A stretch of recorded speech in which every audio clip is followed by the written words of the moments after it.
ওম নমো ভগবতে বাসুদেবায়। জয় মা লক্ষ্মী। বন্ধুরা, লক্ষ্মী মাস আশ্বিন মাসের আজ প্রথম বৃহস্পতিবার। আশ্বিন মাসের আমরা প্রত্যেকেই বাড়িতে কোজাগরী লক্ষ্মী পূজা করে থাকি। কিন্তু বন্ধুরা, এই বিষয়টি বলা হয় যে আপনি যদি বাড়িতে কোজাগরী লক্ষ্মী পূজা করে থাকেন তাহলে এই লক্ষ্মী মাস আসে মাসের প্রত্যেক বৃহস্পতিবারে মা লক্ষ্মী পূজা করতে হয়।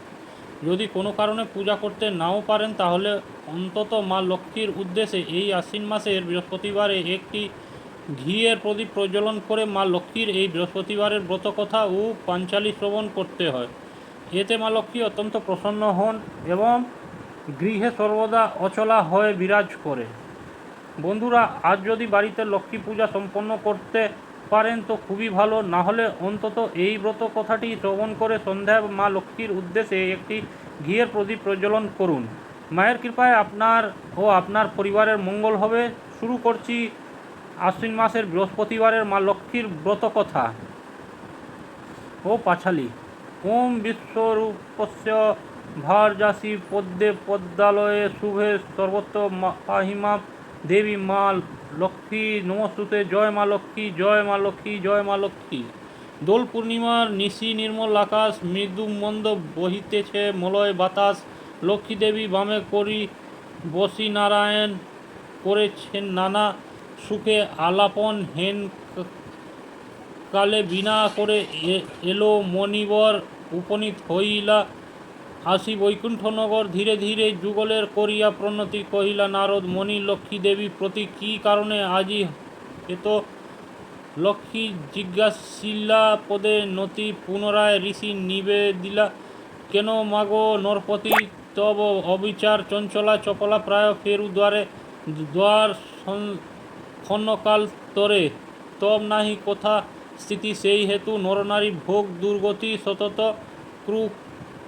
ক্রিয়ারত নর নারীগণ অসহায় যাতনা পায় দেখি অনুক্ষণ অন্যভাব সিনকার বলহীন দেহ সে কষ্টে আত্মহত্যা করিতেছে। কেহে কেহে প্রিয় প্রাণাধিক পুত্র কন্যাগণে করিতেছে পরিত্যাগ অন্যের কারণে। বলদেবী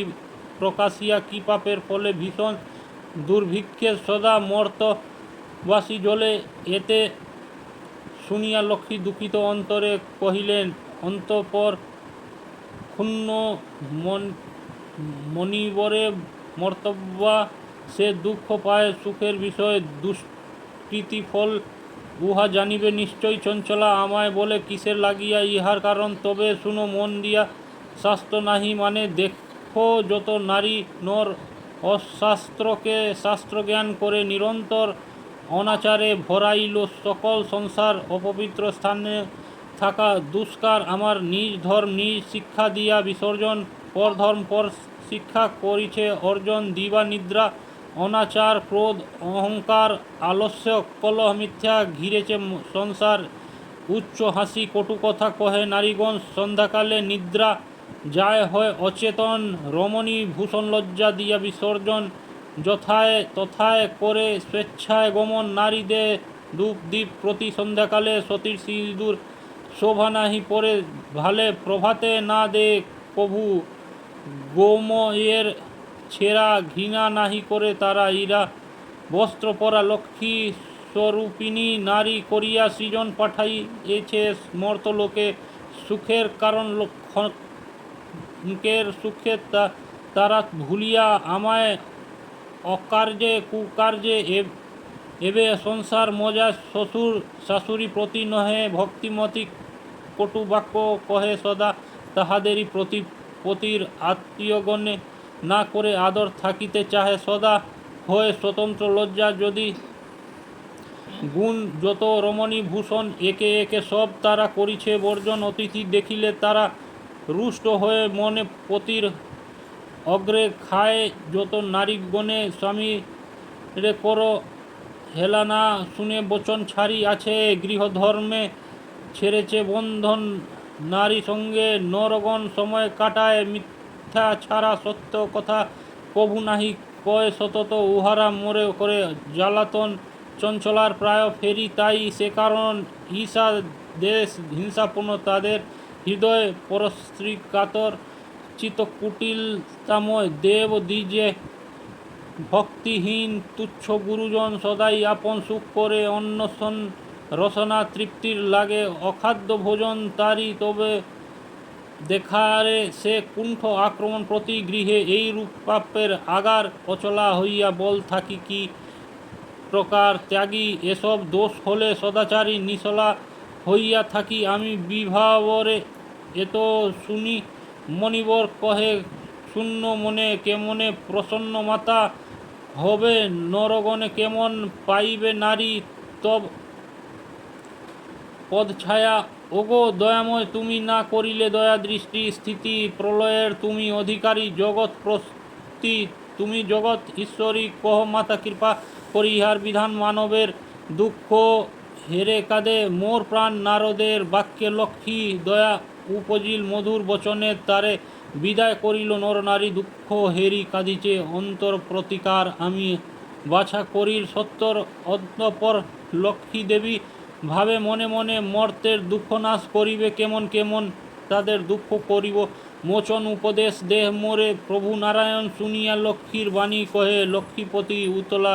কি হে প্রিয়ে স্থির করো মতি মন দিয়ে শুনো সতী আমার বচন লক্ষ্মীব্রত নরলোকে করো প্রচারণ প্রতি শুক্রবারে মিলি যত নারীগণে পূজিয়া শুনিবে কথা ভক্তিযুক্তে মনে বাড়িবে ঐশ্বর্য তাহে তোমার কৃপায় সর্ব দুঃখ দূরে যাবে জানিবে নিশ্চয় নারায়ণ বাক্যে লক্ষ্মী অতি সুস্থ মনে গমন করিলা মর্তে ব্রত প্রচারণে অবন্তী নগরে গিয়া হইল উপনীতি দেখিয়া হইল লক্ষ্মী বড়ই নগরের অধিপতি ধনেশ্বর রায় আপার ঐশ্বর্য তার কুবের প্রায় সোনার সংসার তার শূন্য হিংসা পালিত সবারই সদা পুত্র নির্বিশেষে একে অন্যে 7 পুত্র রাখে ধনেশ্বর সসম্মানে যথাকালে গেলা লোকান্তর ভার যার কুঞ্জ জালে সপ্ত সহদর পৃথক হইল সবে কিছুদিন পর হিংসা দেশ অলক্ষের যত সহচর একে একে সবে আসি প্রবেশীল ঘর এই সকল দোষ হেরি কুপিত অন্তরে লক্ষ্মী দেবী সেই গৃহ ত্যাজিলা সত্তরে বৃদ্ধে ধনেশ্বর পত্নী নিজ ভাগ্যদোষে না পারি তৃষ্টিতে আরও বধূ দেহের রোষে চলিলা বনেতে বৃদ্ধা ত্যাজিতে জীবন অদৃষ্টের ফলে হয়ে হীন ঘটন অন্যভাবে শীর্ণ মলিন বসন চলিতে সপতি নাহি করিছে রোদন হেন কালী বৃদ্ধাবেশে দেবী নারায়ণী উপনীত পথি মধ্যে হইল আপনি সদয় হৃদয় লক্ষ্মী জিজ্ঞাসিলে বৃদ্ধারে কি জন্যে এসেছে তুমি এ ঘর কান্তারে কাহার তনায় তুমি কাহার ধরনে কি হেতু মলিন মতো মুখ কহ বাছনে বৃদ্ধা বলে শোনো মাতো আমার কাহিনী অতিহীনা আমি এক মন্দ পালনে পিতাপতি ছিল মোর অতি ধনবান সর্বদা আমার গৃহের লক্ষ্মী অধিষ্ঠান সোনার সংসার মোর ছিল ধনে জনে পুত্র বধূগণ সেবিত যতনে পতির হইলা কাল সুখ শান্তি যত গৃহ হতে ক্রমে ক্রমে হলো তিরোহিত 7 পুত্র 7 হারি হয়েছে এখন সতত বোধ মরি করে জ্বালাতন সইতে না পারি আর তাদের তাড়না ত্যাজিততে জীবন আমি করেছি বাসনা নারায়ণী বলে শোনো আমার বচন আত্মহত্যা মহাপাপ নরকে গমন যাও সতী গৃহে ফিরে করো লক্ষ্মীব্রত অচিরের হইবে সুখ তব পূর্ব মতো শুক্রবারে সন্ধ্যাকালে লয় বধূগণে করিবে লক্ষ্মীর ব্রত হয়ে এক মনে জলপূর্ণ ঘটে দেবে সিঁদুরের ফোঁটা আম্রের পল্লব দিবে তাকে এক গোটা আসন সাজায় তাহে দিবে গুয়া পান সিঁদুর গুলিয়া দিবে ব্রতের বিধান ধূপ দীপ জ্বালিয়া রাখিবে বামেতে শুনিতে বসিতে কথা দুর্বালয়ে হাতে মনেতে লক্ষ্মীর মূর্তি করিয়া চিন্তন এক মনে ব্রত কথা করিবে শ্রবণ কথা শেষে উলু দিয়া প্রণাম করিবে ভক্তি ভরে গণে সিঁদুর পারাবে যে রমণী পূজা করে প্রতি শুক্রবারে হইবে বিশুদ্ধ মনা লক্ষ্মী দেবী বরে এই গৃহে ব্রত কথা হয়ে বার 12 মাস সতত তাহার গৃহে করি যে নিবাস, তারি গৃহ বাধার হইয়া অচলা পূর্ণ করি ভক্ত বাঞ্ছা আমি, যে কমলা শুক্রবারে যদি হয় পূর্ণিমা উদিত, যেবা নারী অনাহারে করতে এই ব্রত, সকল বাসনা তার পূরণ হইবে, পতিপুত্র লয়ে সুখে 12 মাস রবে লক্ষ্মীর ভাণ্ডার, যেবা স্থাপি নিজু ঘরে রাখিবে তণ্ডুল, তাহে এক মুঠা করে সঞ্চয়ের পথ উহা জানিবে নিশ্চয়, এর ফলে উপকার পাবে, অসময়ে ছাড়ি অলসতা সুতা কাটিবে যতনে, অন্ন অস্ত্র কষ্ট যাবে মহাত্ম বচনে, প্রসন্ন থাকিব আমি কহিলাম সার, যাও গৃহে করো মাতা ব্রতের প্রচার, এতে কহিয়া লক্ষ্মী নিজ মূর্তি ধরি বৃদ্ধার দর্শনা দিলা, দেবী কৃপা করি দেখিয়া হইলা বৃদ্ধ আনন্দে বিভোর, প্রণাম করিলা সতী জুড়ি 2 কর, প্রসন্ন হইয়া লক্ষ্মী দিলা তারে কোল শুধালেন, আরও কত বলি মিষ্ট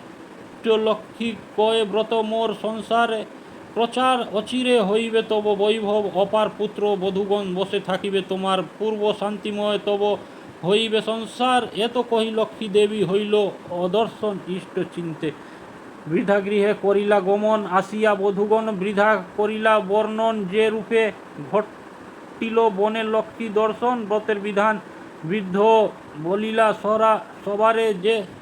সকল কথা লক্ষ্মী কহিলা তাহারে, মিলি সব বধূগণ করে লক্ষ্মী ব্রত, হিংসাদে স্বার্থভাব হইল বিদুরিত, ব্রতের ফলেতে মিলে সপ্ত সহদর দূরে গেল দুঃখ কষ্ট ঐশ্বর্য বিস্তর, মা লক্ষ্মী করিলা তথা পুনরাগমন, অচিরে হইল গৃহ শান্তিনিকেতন, দৈব যুগে একদিন সাধুর আলোয় উপনীত এক নারী, ব্রতের সময়ে ব্রত কথা শুনি আর ভক্তি উপজিল মনে মনে, লক্ষ্মী ব্রত মানুষ করিল প্রতি, তার কুণ্ঠগ্রস্ত অক্ষম অর্জনে, ভিক্ষা করি যাহা পাই খাই দুইজনে, তাই নারী মনে মনে করিলা বাসনা, পতির নিরোগ কর চরণে কামনা, গৃহে গিয়ে সেই নারী করে লক্ষ্মীব্রত ভক্তি মনে, এই লইয়া পূজে বিধি মত দেবীর কৃপায়, আর দুঃখ হইল দূর, অতি হইল সুস্থ দেহ ঐশ্বর্য প্রচুর, কাল ক্রমে শুভ দিনে জন্মিল তনয় হইল সংসার, তার সুখের আলোয় এই রূপে লক্ষ্মীব্রত প্রতি ঘরে ঘরে ক্রমে প্রচারিত হইল অবন্তী নগরে, অবশেষে শুনো এক অপূর্ব ব্যাপার, ব্রতের মাহাত্ম্য হইল যেভাবে প্রচার, একদিন শুক্রবারে অবন্তী নগরে নারীগণ মিলিয়ত লক্ষ্মীব্রত করে, শ্রীনগরবাসী এক বিনয় দৈবযুগ সেই স্থানে উপনীত হয়, অনেক সম্পত্তি তার ভাই পঞ্চজন পরস্পর অনুগত রয়, সর্বক্ষণ ব্রতের নিয়ম দেখি সাধূর্ত নয় বলে, একই ব্রত